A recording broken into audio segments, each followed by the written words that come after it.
time has come. Hey girl, I'm waiting on you. You can only be a bad pop song reviewer for so long without devoting some real energy to one of the most popular and toxic acts in the music world, so that's what we're gonna do today. You see, about 9 months ago, it looked like we had another boy band war brewing, this time the result of a new British invasion. But unlike the TRL wars, this one ended pretty quickly, with JLS not even making it to America and The Wanted burning out after a single hit, making the undisputed victors of the battle the very worst of the three. 5 singing, dancing young British boys who call themselves One Direction. Let's go crazy, crazy, crazy till we see the sun. I dislike them instantly. Something about that scrub, clean, golly gosh, gee whiz epic there just pissed me off. I mean, these guys have no goddamn personality. They're all the cute one. And seriously, Harry Styles, Zayn, those are made up names. But, are they really that bad? I mean, they look kind of stupid with their dumb haircuts and everything, but they're not outwardly ridiculous like the 90s boy bands. And yeah, they're kind of punchable, but they're not gaping charisma vacuums like Justin Bieber was, probably because they're already past puberty. So what's wrong with them? Well, I didn't put it together until they'd been around a while, but eventually I noticed something that I couldn't ignore. You keep making me weak. I'm waiting on you. Come on and let me sneak you out. I don't know why you're being shy. Oh, I just wanna take you anywhere that you like. We could go out any day, any night. One Direction are trying to f*** your daughter. I need that one thing. You got that one thing. Yeah, behind their non-threatening boy-man facade, they're basically a bunch of sleazeball pickup artists. You can't avoid it, that's what every single song of theirs is about. First off, they're always love songs, and they're always addressed to you. Never to a she or a her, just you, so that you can more easily fantasize they're singing about you, personally. And they never say anything specific about what they like about you, again, so you can more easily slot yourself into the song. And worst of all, they're devious enough to know how to target their screaming preteen fan base right in the most vulnerable parts of their psyche. You're insecure, don't know what for. Hey teenage girl, are you insecure about the way you look? Of course you are, you're a girl. You got enough insecurities to fill a house. Well, One Direction home in on that and promise to make it all go away. You don't know you're beautiful. Don't worry, baby, you're beautiful. And even if you're insecure about your insecurities, One Direction has that covered too. That's what makes you beautiful. They love that you're insecure. That's why you're so hot. They have it down to an art because it's the only thing they do. Their only reason for existing is to make dumb, innocent teenage girls swoon with their insincere flattery. Even Bieber had more moves than this. And if you're not a shrieking love-struck teenager, One Direction couldn't possibly have any use to you. Now, the song I've picked to talk about today is called Little Things, and this review is gonna be a first for me. Now, usually I've only ever talked about mega overplayed smash hits on this show. That's not the case for Little Things, which spent 1 week at number 33 before dropping about 50 slots and getting replaced by a bunch of other One Direction songs, as per the new pop strategy of releasing every song on the album at once. But it's still the song I chose to talk about because it is so mind-blowingly bad that I couldn't just let it pass by. Because while I hate this band, while I genuinely hate them and everything they stand for, you know what's even worse than a One Direction song? One Direction singing a white guy with acoustic guitar song. Your hand fits in mine like it's made just for me. But bear this in mind, it was meant to be. This is my hell. Hate. And yes, this is most definitely a white guy with acoustic guitar song, maybe the most definitive example that I've ever heard. It even has a solid pedigree, as it was originally given to One Direction by guitar-playing ginger boglin Ed Sheeran. Sheeran is basically England's Jason Mraz. In the UK, he's one of their hottest up-and-coming hitmakers, but in this country, he's primarily known for his one song, The A-Team, which I, like everyone, was disappointed to discover was not a tribute to Mr. T. What a waste.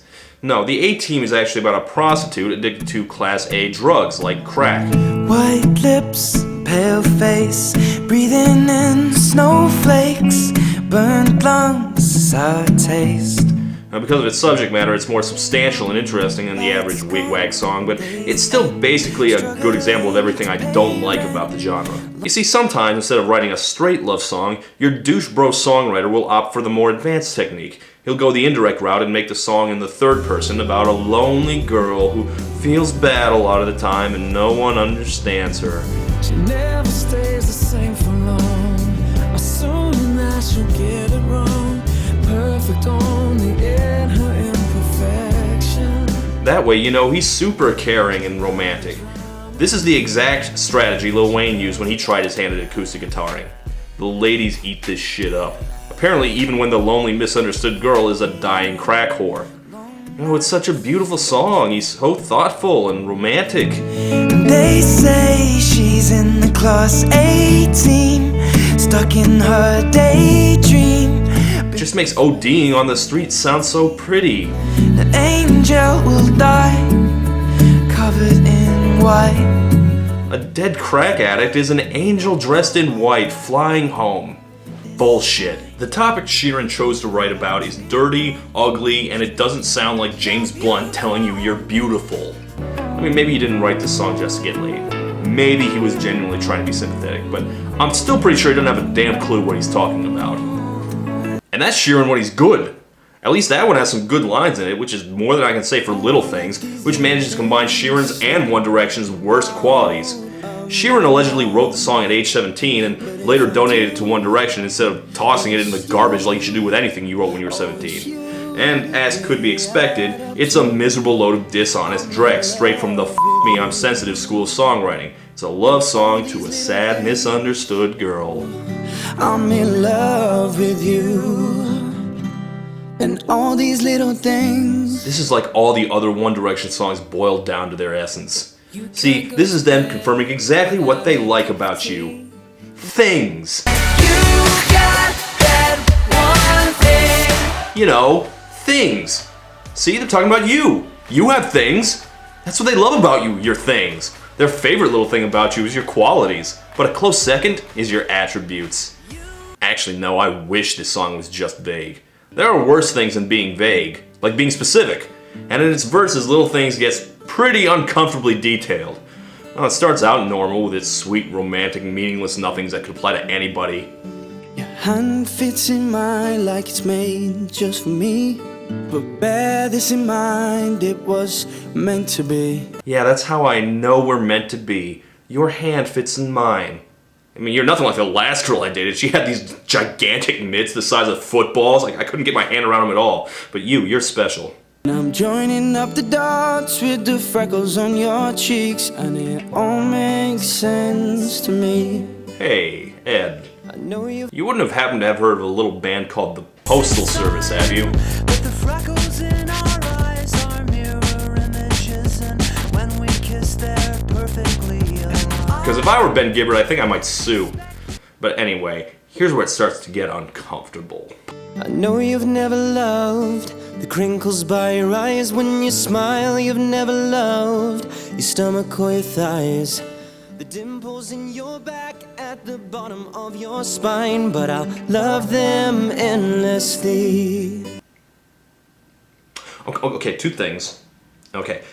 One, this is of course yet another example of One Direction negging their impressionable teenage fans, but more importantly, I don't think you're supposed to actually mention the things they feel bad about. You've never loved your stomach or your thighs. Smooth. Real smooth, guys. I'm not exactly Casanova, but even I know better than that. Girls want to believe you haven't noticed any of this crap. Start with you're beautiful, end with you're beautiful, and leave out all the parts she doesn't like about herself, okay? Just don't mention it. Don't bring up her stomach or her thighs or all the other things she feels bad about. Seriously, where'd you learn your technique from? Napoleon Dynamite? I see you're drinking 1%.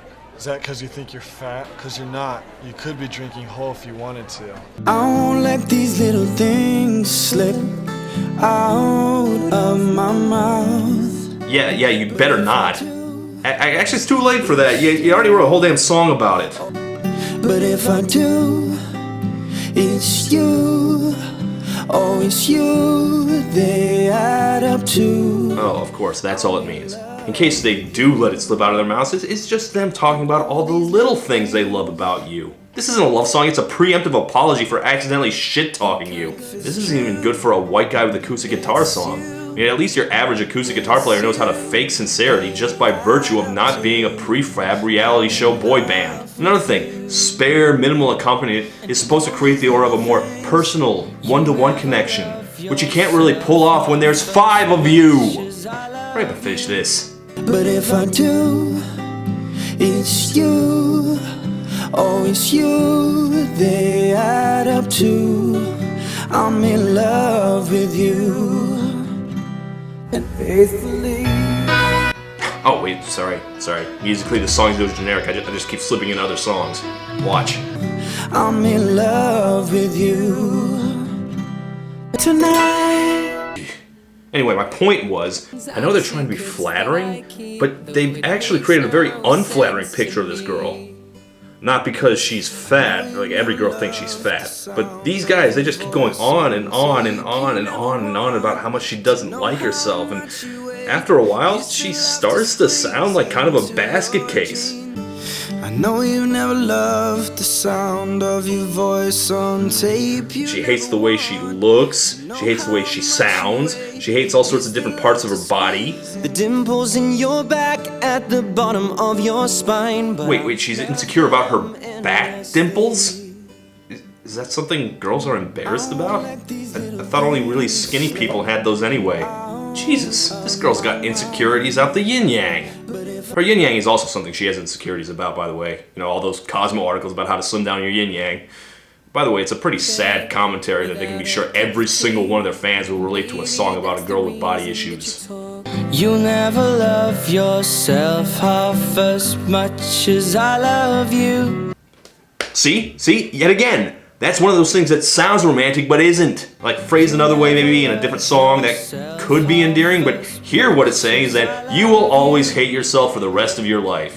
Isn't that nice? I still love you, even though you'll be racked with crippling depression and self-loathing for all your days. At least with You Don't Know You're Beautiful, they might be just trying to say that it's cute that you're shy, but here, this girl, like, I have to wonder if she couldn't use some therapy. Probably even more so after she listens to this. You can't go to bed without a cup of tea, and maybe that's the reason that you talk in your sleep. No, don't even mention that, guys. I mean, she's not insecure about her sleep talking because she doesn't know about it yet. Leave her be. If you never want to know how much you weigh, you still have to squeeze into your jeans, but you're perfect. Oh my God, stop! For the love of Christ, what the hell is wrong with you?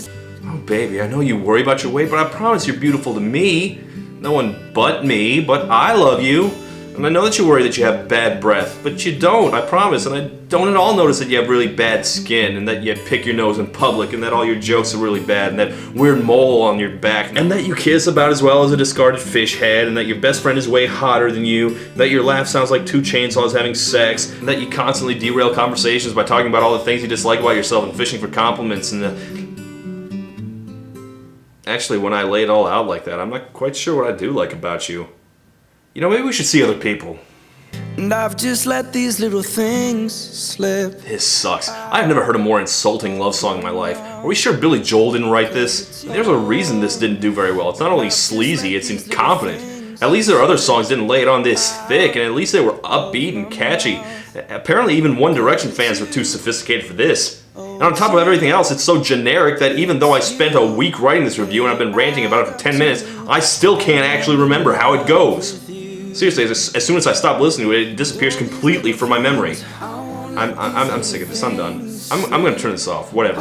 One Direction, guys, you can continue to be enamored of your needy wreck of a girlfriend. I'm Todd in the Shadows saying, always remember that I love you because of the little things. And by little things, I obviously didn't mean your stomach or your thighs. Those things are huge. I wrote a song about it. Want to hear? Oh, I don't care you're ugly. I don't care you're stupid. Hey, where are you going? All your little things.